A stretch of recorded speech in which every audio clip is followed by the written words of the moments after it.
Je m'appelle Clément, j'ai 41 ans et ça fait 15 ans que je vis à Bagneux et avant je vivais à la campagne. Alors le projet que je présente avec Bart, c'est un projet autour des arbres pour Bagneux. Le projet se décompose en deux parties. Donc c'est ici à côté du parc Robespierre, on va faire une mini-forêt on va dire. Et il y a l'autre partie au sud du parc François Mitterrand où là on va planter des arbres en isolé. On va mettre quelques beaux arbres au milieu du parc. Alors ici on est juste à côté de ce qui reste du parc Robespierre. Il n'y a plus grand chose à part les quelques arbres qui sont là. Donc l'objectif c'est de redensifier tout ça. Donc pour faire ça correctement, on va planter des tout petits arbres, des bébés arbres. On va les planter vraiment très serrés, ce qui font qu'ils vont vouloir pousser très très haut et très très vite.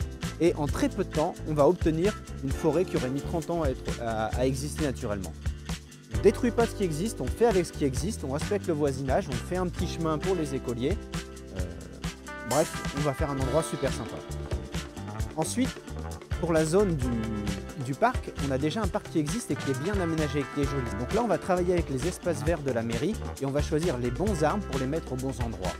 Et là, comme on ne va pas en mettre beaucoup, on va investir dans des beaux arbres. C'est-à-dire qu'on va planter tout de suite, pas des petits, mais des grands arbres qui font déjà plusieurs mètres de haut et qui ont des grands systèmes racinaires développés. Donc ici, des petits arbres et là-bas, des gros arbres. L'objectif, c'est d'avoir deux endroits super sympas qui viennent s'ajouter au parc déjà existant. Tous les balnéolés, ça va améliorer la qualité de vie. L'arbre, il n'est pas que à l'endroit où on le voit. Son impact va se répandre un petit peu partout aux zones.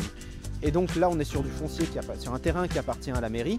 Et si on combine ça en plusieurs endroits avec les parcs déjà existants, ça permet de faire un dessin et on rejoint ce qui est en place, les trames bleues et vertes qui ont été mises en place. Donc c'est des axes de circulation pour la biodiversité aquatique ou terrestre qui ont été mis en place en 2008 dans le Grenelle de l'environnement. Et donc ces trames bleues et vertes, eh bien là on est sur le chemin.